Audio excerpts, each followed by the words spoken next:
Good morning, and welcome to the Alameda Connection on KCSM HD2. I'm your host, Scott Piehler. If you've spent any time on Alameda Point from early September through mid-November, you probably noticed a very large circus tent. That was the big top home of the Soiled Dove Circus, a presentation of Radium Runway. My guest today is Rachel Campos de Ivanov, the operations manager for Radium Presents, the folks behind that Soiled Dove presentation and so many of the other activities that take place there. We spent some time talking about the diverse range of events that Radium presents and took a look into the future when a 50,000 square foot Radium Performing Arts Center will bring an unparalleled performance and education space to Alameda Point. That's Rachel Campos de Ivanov, operations manager of Radium Presents, today on the Alameda Connection. Well, good morning, Rachel, and welcome to the Alameda Connection. Thank you so much for having me. Let's start with the history. First of all, founding director Christopher Seiwald. This is a man with a rather interesting background. Yes, and a big vision. For those who don't know, he was the founder of Perforce, the software company, which he sold in 2016. And since coming out of TechField, he's done a lot. What can you tell us about what Mr. Seiwald has as a vision for what's going on? How did he come to be here? It's an excellent question because it all started here in Alameda. Christopher is a huge opera lover and was going to see Island City Opera at the Elks Lodge and asked one of their founders at the time, Bob Boyd, you know what? Where do you go after here? And Bob said, there isn't anywhere to go. There isn't a small performance space that could accommodate that kind of an art form. Mm-hmm. That started Christopher on this thought process of, well, maybe we build a theater here in Alameda. And the project was actually originally named the Little Opera House. People realize they don't know Christopher in another area is that he owns Moxie Steakhouse. Yes, he does. And I'll give you another one, which is another demonstration of this incredible spirit that he has to giving back to our community. Mm-hmm. He was the one behind the little ice rink. Really? Yes. Oh, okay. Tell Christopher that my family took me out for a birthday to Moxie and we all had a great time. I think it's the best steak I've ever had. It was delightful. Absolutely wonderful. So Radium founded in 2017. When did Radium Runway get off the ground? 2022 was our first season. Mm-hmm. We're in kind of a unique position because we're a new performing arts organization. And our board had this wonderful idea to start doing programming in order to build programming reputation, connections with audiences, connections with funders, and a demonstration of our vision. Mm-hmm. And so that's where the Radium Runway project was born. Amazing what you can do with a piece of asphalt and some container ships. When you have a beautiful site with that view and the waterfront and the beautiful sculpture, it's amazing. Let's get into a little bit of your personal background. Bay Area native or are you new to the area? Been here since middle school, always in the East Bay, Berkeley, Oakland, and then I've been here in Alameda for almost 17 years. What was your journey to where you are now at Radium? Because your background is fascinating. Pandora, the music service is in your background, GameSpot. So what got you from there to here? In a previous life, I was in advertising and media sales, which was not the most soul-fulfilling career. I have told people I was in marketing. I have been doing penance ever since. Yes, exactly. Just chips away at your soul, a little bit at a time. So I took a break. Mm-hmm. I knew I wanted to do something different. I, at the time, had a dog that didn't get along with anybody, so I had to walk the dog at Alameda Point every day. My journey with getting involved with community engagement actually started with helping to save a herd of harbor seals that were going to be displaced by the WIDA ferry maintenance facility. Okay. I started writing letters to the editor and attending planning board meetings, and that got me really invested in the future of Alameda Point. So do you have anything to do with the seal raft? Is that a little bit? Okay. Yes. Yeah. I even have a tattoo of a sailor seal. I actually, when I have out-of-town visitors, we go to the seal float. It's pretty cool. I really think that the seal needs to become Alameda's city mascot. I like it. I like it a lot. You get involved with that? 2013, 2014, the city started their planning process for what was going to be coming at Alameda Point. They started the RFP process for the first major redevelopment, which is still known as Site A. Mm-hmm. They had a project called Phase Zero, which was the city's way of let's do some community building and bring people out to Alameda Point. Because at that time, the feeling was it was closed off, it was unsafe, it Right. wasn't a place where people could come and explore and Hmm. wander around with their kids on toddle bikes that they Sure, can sure. now. So I actually wound up working for the developer for Okay. Site A for almost 3 years and ran that Phase Zero project. And that's what really developed and honed this very deep love and passion for seeing Alameda Point become a new city within a city. Sure. And I really wanted to make sure that arts, culture, and creativity were a part of that story. So that's where the transition Hmm. from working for a developer, taking those community building projects on for others in different communities, Vacaville, Berkeley, et cetera, and then came back when I got connected with Christopher to work on the Radium project. Who came up with, or how was the idea for Radium Runway, which for those people in the greater Bay Area who have not been, it is literally shipping containers arranged artfully and redone nicely on an airplane runway. Who comes up with this? That was actually a little bit of a mix of that Phase Zero Okay. project. When we did our first series in 2022, we did a weekend of activities Right. with Jazz Mafia. Frederica von Stade did an Hmm. opera performance. Circus Bella was there. By the end of the weekend, we picked everything up, and there was no reminder, no Okay. lasting memento to our vision. Those containers had originally been modified for a Phase Zero project. They sat there for many years, and Christopher and a few other partners had acquired them. And I said, let's put them to good work. The things they've been used for, one thing my wife and I very much enjoyed it, there was the photography exhibit. That was a really wonderful collaboration with West End Arts District and Photoville as part of a year-long climate arts initiative. And it was very exciting to be able to not only bring performing arts, but visual arts out to the space. And it was very effective because you're looking at these photos and then the theme is the climate and the environment around us. And then bang, you're on the bay. That's impactful. That connection to the water is really, really important to us and to the long term for the facility. You've just finished up the run of the Soiled Dove Circus, which people are like, what the heck's the big tent out there? How did that come about? And that was a long run. That's a 2-month run. How did that come about? Well, I had actually worked with Vaudeville back in 2016 and 2017 as part of the Phase Zero project. We were running into some limitations of what kind of performing arts programming we could do in an outdoor shipping Sure. container environment. If you ever want to freak out somebody who has a $20,000 oboe, just have the lightest sprinkle of rain and you will watch them run for cover like there is no tomorrow. By partnering with Vaudeville, it gave us the opportunity to do some more refined programming Hmm. in kind of an indoor setting and help people put their imagination glasses on for what it would be like to experience the arts within a theater at that location. Okay. And we did just that a few weeks ago. We just had our very first sold out show. Okay. Super exciting. Runway Stories Okay. that was produced with a local storyteller named JP Frary. Hmm. We've worked with him for 3 years in a row. And it was really interesting because I could tell the people who had been to Runway Stories in the past because they came armed with blankets. Now, I had a friend of mine, actually, our dogs play together on the weekends, and she was a volunteer at Soiled Dove, and she was raving the whole time. How do you engage volunteers for something like that? How does somebody wind up volunteering for that? We kind of have two different volunteer teams. Hmm. Vaudeville has their own sort of volunteer coordinators, and they have a very, very dedicated army of followers. They just celebrated their 26th year in operations.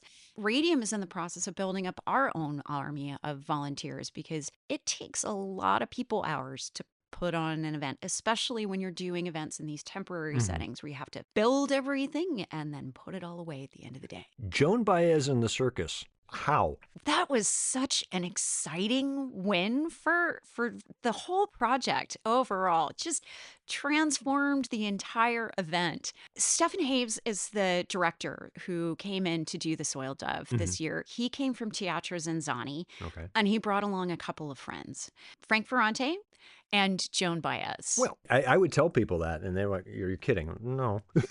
Oh my gosh, it was such a win for us to be able to weave Joan Baez being there as part of our story. Like, thrilling as a performing arts organization. I love the fact that Radium goes all over the map in a wonderful way. In addition to the large, more adult-oriented Soil Dove, my wife and I were out for Circus Bello, and we Yes, we just had a wonderful time. they're a wonderful organization. And I have to say a very special thank you to the city's Public Art Commission because it was through a grant as part of their annual process that we were able to bring Circus Bella back to Radium Runway. I hope we see them again because I've noticed something in our digitally fueled age that there is still this hunger for something very real. The person balancing on the 5 steel chairs, they could get hurt. It's something. It's a visceral point of connection. There are many different forms of performing arts. I have to say, circus is probably one of my favorites. And I think Circus Bella is a perfect example of you don't need to speak the language. You could be 8 years old or 80 years old. Right. Everybody can enjoy it. And it's just based off of pure joy. How do you entice companies, performers to come out and they say, "Where are we performing?" A runway. What's the next line? That is a great question. And so much of it, we have to very carefully curate the right partners. So last year we did a summer concert series. We had 4 different acts. We tried to represent a wide variety of backgrounds and musical styles. Some were local, some were touring, different ages.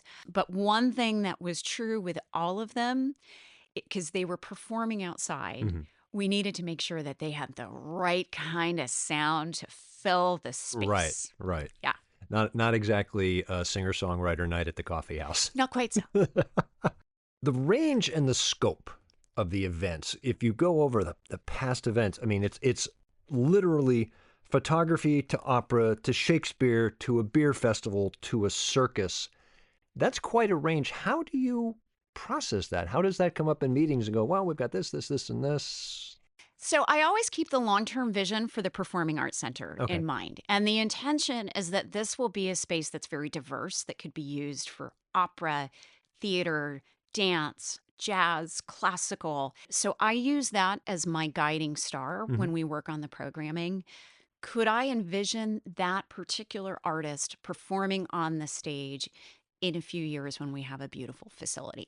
You've partnered with other organizations. You had a collaboration with Rhythmics. How do you see Radium fitting into a fairly established Alameda art scene already? I am so grateful for our partners, Rhythmics, West End Arts District, Wes and Jess, who run Studio 23 down on Park Street. I see the expansion Mhm. of Alameda's art scene as something that is very, very exciting. And we wouldn't be able to even entertain this conversation if, for example, Rhythmics hasn't been just paving an incredible path over Mhm. the last 10 years. So we're partners through and through. We had Jennifer on the show earlier, She's and wonderful. yeah, Yeah. just an incredible organization. The past 2 years, the season has been roughly April to October, leaking into November a bit. Anything on tap for next year? We are in the process of working out our plans. We've got some exciting things that are percolating, but not quite ready to announce when and where next season is going to, or what next season is going to be. Okay. What are some of the most surprising reactions that you've received from attendees? I remember an event. This might have even been a Circus Bella event where I was just chatting with a couple that had a young kid there, asked if they were local and they said yes. What got me was through the conversation, I learned that they had attended a previous event that I had produced, and they said that was their first introduction to Alameda. Oh, wow. They fell in love with the island, moved here, and are now raising their kid here. Oh, wow. And it made me so happy that we could then also bring back another event that would bring out those families and get them to engage with the arts. What are the rewards and challenges of the space as it exists? The rewards are the breathtaking views. There are few places in the Bay Area where you have that wide open, expansive view. The view, like you just reach out and you feel like you can touch the skyline in San Francisco. You have the water, the sculpture that's in the waterfront park. It's really starting to feel like a sense of place. Mm-hmm. I love seeing the families and kids coming around and tootling on their little bikes. They can run around like crazy people. It's safety. It's beautiful. At the same time, one of the challenges is we're light on infrastructure. Sure.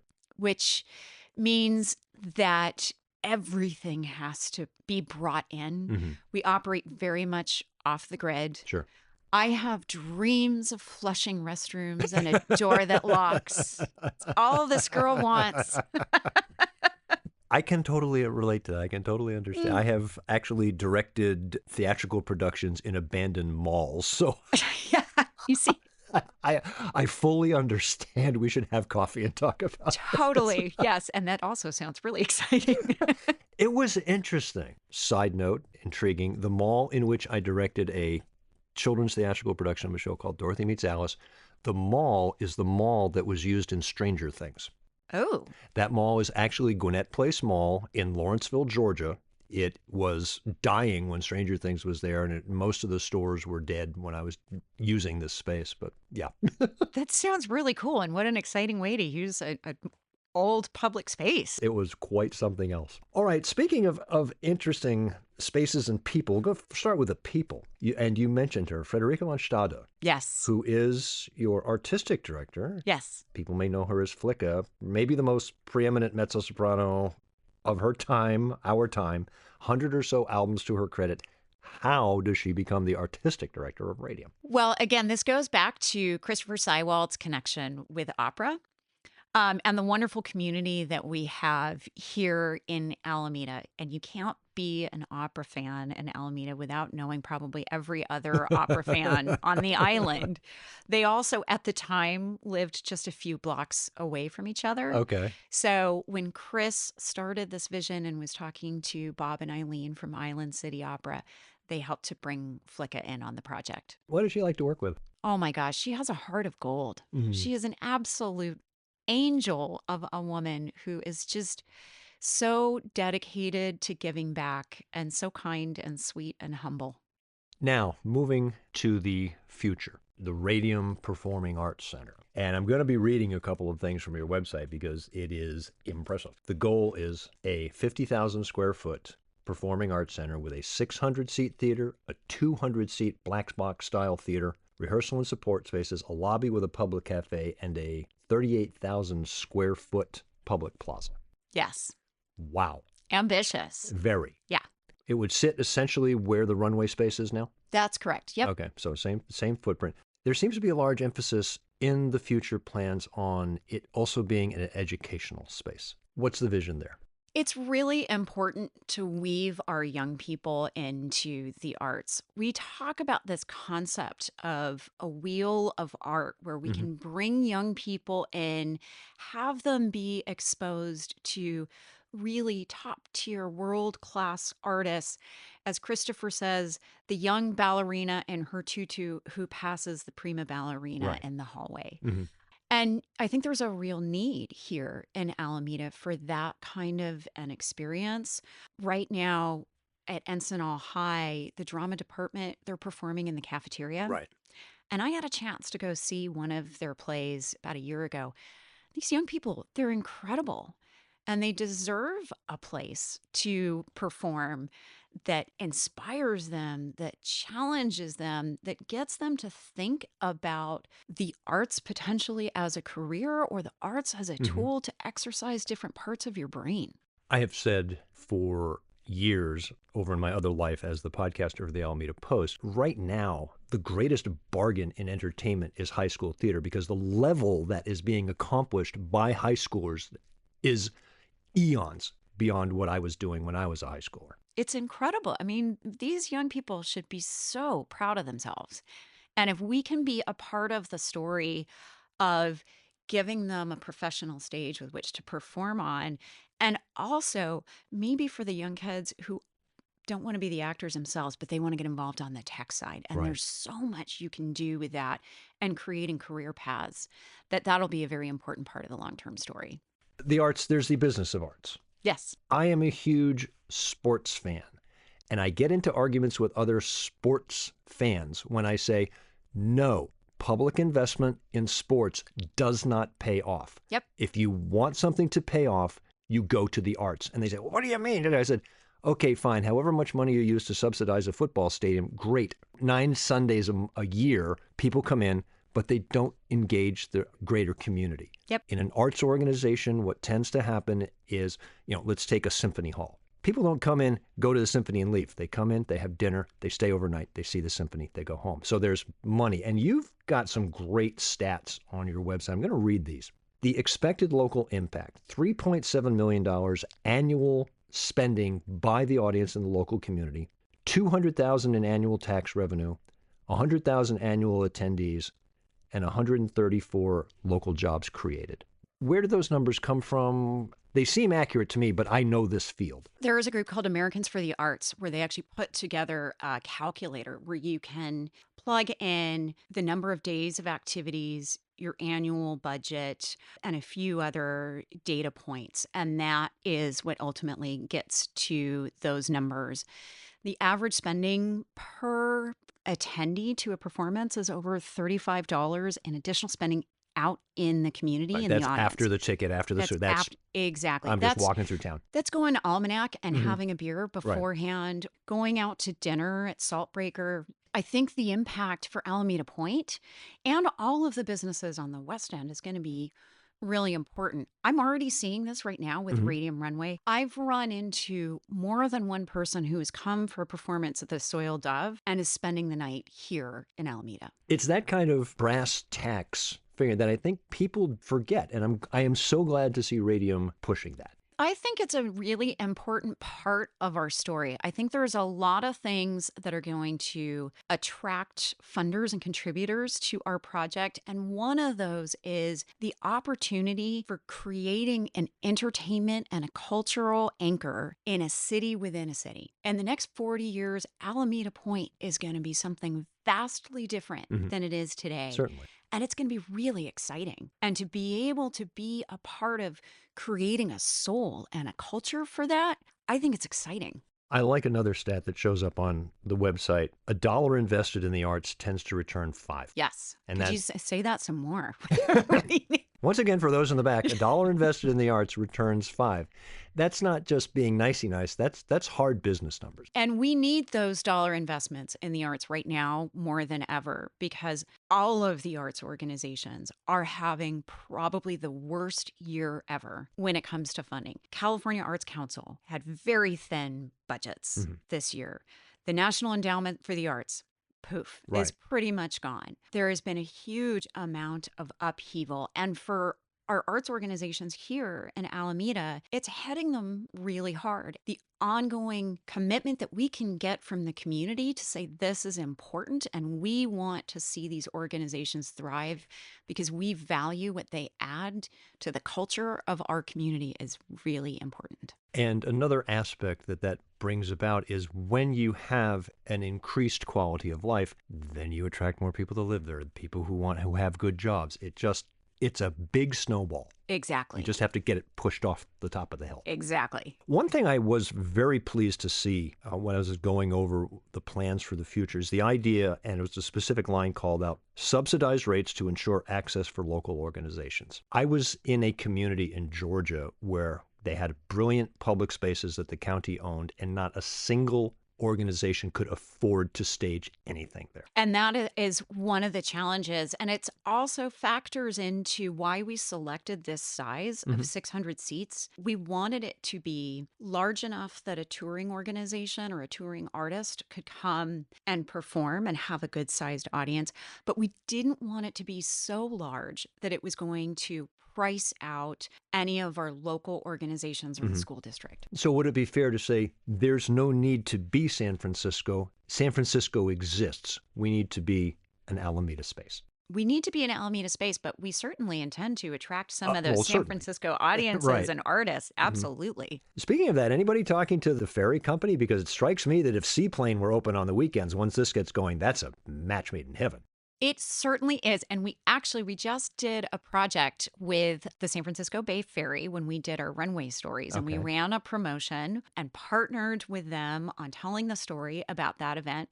And then we also, because the event ended before the last Seaplane ferry came, so we had a little shuttle that would ferry folks over to take the last ferry out of the Main Street ferry. Okay. We want to work with the San Francisco Bay Ferry folks hand in hand because we want to grow those tourism rides, those reverse rides that they definitely are interested in gathering. Encouraging steps so far on the path to getting this done. We are actively in negotiations with the city for this parcel of land, and we're getting towards the tail end of it. So in the next, I would say maybe 3 to 4 months, we're expecting to bring the project to City Council for approval, which will be an enormous and huge milestone for us.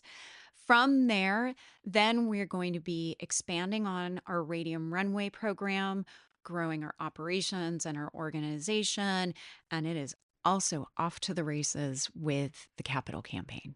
What makes you excited to come to work every day? Oh man, there is something about Alameda Point that has just grabbed me by the heartstrings. I love our neighbors. I love the space. I could go out there at 2 in the afternoon or 2 in the morning and my eyes just go wide with wonder. What is it about Alameda in general that makes it such a vibrant arts community? It's the community itself. We're very connected. We care about each other. We care about the diversity and representation of all different types of cultures and ages. And we're very kind to each other. That was something that I wanted to bring into my work with Alameda Point. As new residents are coming in and moving in there, I want to pull in that Alameda spirit so they know what kind of a community they're moving into. Aside from the economic benefits that we've talked about, how do you see the arts benefiting any given community? One of the ways that's really important to me is representation and understanding, Okay.